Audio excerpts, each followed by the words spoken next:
नमस्कार सर्वांना, श्री स्वामी समर्थ. आपल्या सर्वांचं पुन्हा एकदा मनपूर्वक स्वागत आहे माझ्या या चॅनलमध्ये. उद्या आहे आमलकी एकादशी.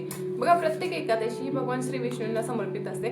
त्यामध्ये आमलकी एकादशीचं हे विशेष महत्त्व आहे. काही विशेष दिवशी केलेल्या सेवा आणि उपायांचं विशेष फळ आपल्याला मिळत असतं. त्यामुळे उद्याच्या दिवशी आपल्याला कोणत्या अशा सेवा आणि उपाय करायचे आहे संपूर्ण माहिती मी तुम्हाला या व्हिडिओमध्ये सांगणार आहे. अत्यंत महत्त्वपूर्ण व्हिडिओ आहे, त्यामुळे शेवटपर्यंत बघा. आणि आपण जर चॅनलवर नवीन असाल तर व्हिडिओला लाईक करून चॅनलला सबस्क्राईब जरूर करा. चला तर आजच्या व्हिडिओला सुरुवात करूया. बघा, उद्या आहे आमलकी एकादशी.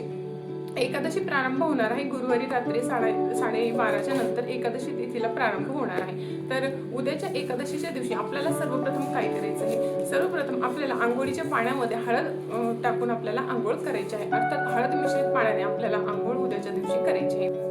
त्यानंतर आपल्या मुख्य दरवाजाच्या उंबरठ्यावर आपल्याला हळद आणि चंदनाचं लेपन उद्याच्या दिवशी आवर्जून करायचं आहे.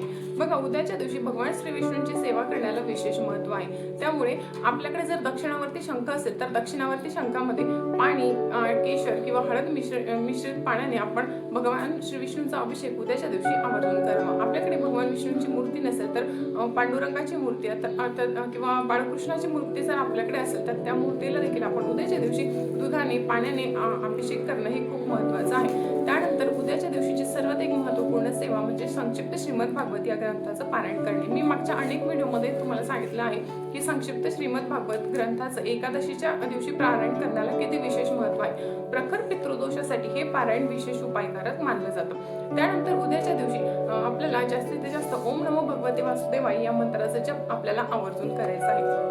आमलकी एकादशीच्या दिवशी आवळ्याच्या झाडाला विशेष महत्त्व आहे.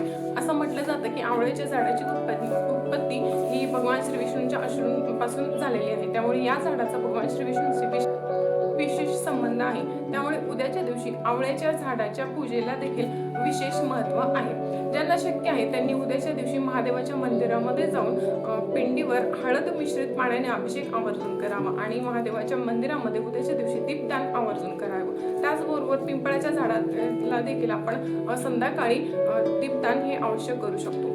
त्याच्यानंतर विष्णू सहस्त्रनाम जे आहे ते आपण उद्याच्या दिवशी आवर्जून वाचावे. ज्यांना शक्य आहे त्यांनी उद्याच्या दिवशी 1008, 108 किंवा 11 तुळशीच्या ज्या मंजूळ आहेत त्यांचं आपण भगवान श्री विष्णूंना अर्पण करू शकतो. श्री विष्णू सहस्त्रनामावली म्हणून या आपण मंजूळ आहेत किंवा तुळशीची पानं आहेत हे भगवान श्री विष्णूंना आपण उद्याच्या दिवशी नक्कीच अर्पण करू शकता.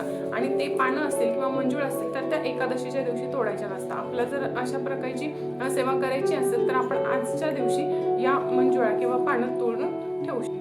उद्याच्या दिवशी सकाळी आपल्याला सूर्याला अर्घ्य द्यायचा आहे. त्यानंतर देवघर स्वच्छ करून आपल्याला मी सांगितल्याप्रमाणे अभिषेक आणि देवपूजा करायची आहे. उद्याच्या दिवशी तुळस पूजनाला देखील विशेष महत्त्व आहे. या दिवशी तुळशीची पाने तोडू नये किंवा तुळशीला हात लावू नये, पण आपण तुळशीजवळ शुद्ध तुपाचा दिवा सकाळी आणि संध्याकाळी या दिवशी आवर्जून लावावा.